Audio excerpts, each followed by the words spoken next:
course de Kylian Mbappé. Ça donne l'impression sur tous les coups de pied arrêtés maintenant qu'il va y avoir des buts chaque opportunité. Ben, je veux bien signer pour celui-là. C'est donc un corner pour les Bleus. S'appliquer pour le frappeur. Et le frappeur, c'est toujours le même. Le frappeur, c'est ce pied gauche. Allez, on a qui a été si précis dans ses coups de pied arrêtés depuis le début de cette Coupe du Monde. Antoine Griezmann. Et là aussi, on fait des blocs entre Français pour essayer de surprendre dans ses déplacements. On a Pogba, on a Giroud, on a Varane, on a Umtiti. On a de nombreux joueurs très bons de la tête. 2 buteurs déjà de la tête.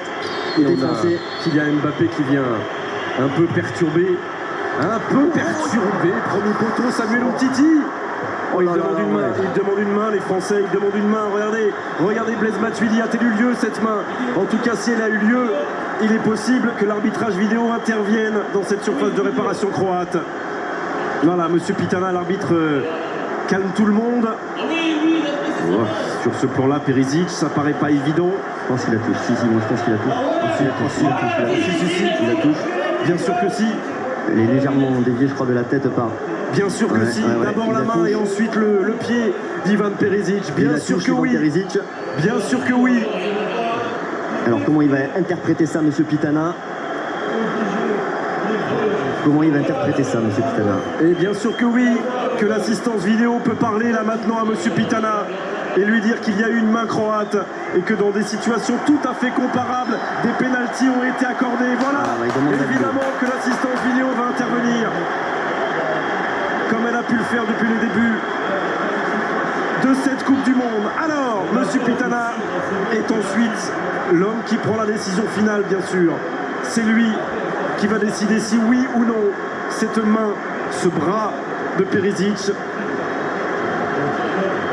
est une cause suffisante pour accorder un pénalty. Main, il y a l'équipe de France, oui. Après, comment il va l'interpréter, caractère volontaire ou pas.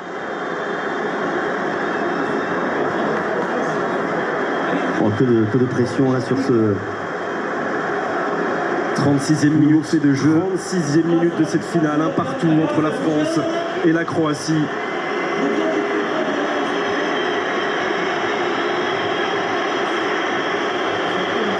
Et son mouvement de bras, il est...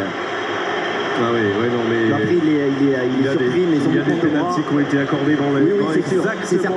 Il y a des pénaltys qui ont été accordés dans ces situations-là. Et d'autres qui ne l'ont pas été, évidemment. On est vraiment dans la zone grise, là. Mais dans cette zone grise-là, il a le bras décollé du corps, Perisic. Il a le bras décollé du corps. C'est accordé à l'équipe de France. 36e minute. Et ce match qui peut-être va basculer à nouveau. Il a encore peut-être basculé à la suite d'un coup de pied arrêté, comme vous le disiez, Vicente. Coup franc, corner, il se passe toujours quelque chose. Et là, c'est incroyable, c'est incroyable. Perisic qui a été l'auteur du but de l'égalisation pour les Croates qui vient de commettre cette erreur. C'est vrai que son bras, il le baisse un peu au dernier moment, comme une espèce de réflexe pour ne pas laisser passer ce ballon. Évidemment, côté croate, on n'est pas d'accord, ça discute. Mais ça ne changera rien à la décision de M. Pitana, ça ne changera rien et Antoine Griezmann va faire face. Ouais, il faut qu'il sorte de cet attroupement, Antoine Griezmann, qui soit déjà dans sa concentration. À Daniel Subasic qui a été héroïque tellement de fois sur des séances de tir au but avec son pays dans cette Coupe du Monde en Russie. Ouais, Griezmann, lui, en revanche, n'a jamais tremblé. Jamais tremblé face à l'Australie. Il n'a pas tremblé non plus face à l'Argentine. À chaque fois, il a réussi à 11 mètres du gardien adverse à faire la différence. 5 sur 5 en équipe de France.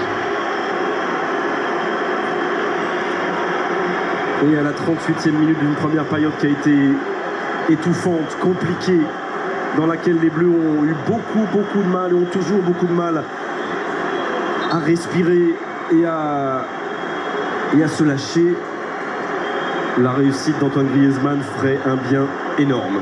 Allez, le duel, le voilà entre Subasic et le Mâconnais Antoine Griezmann.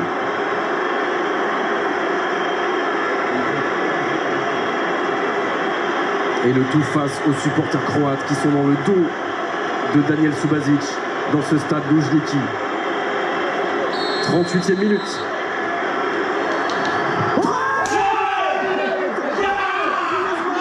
Qui ne laisse aucune chance à Daniel Subasic.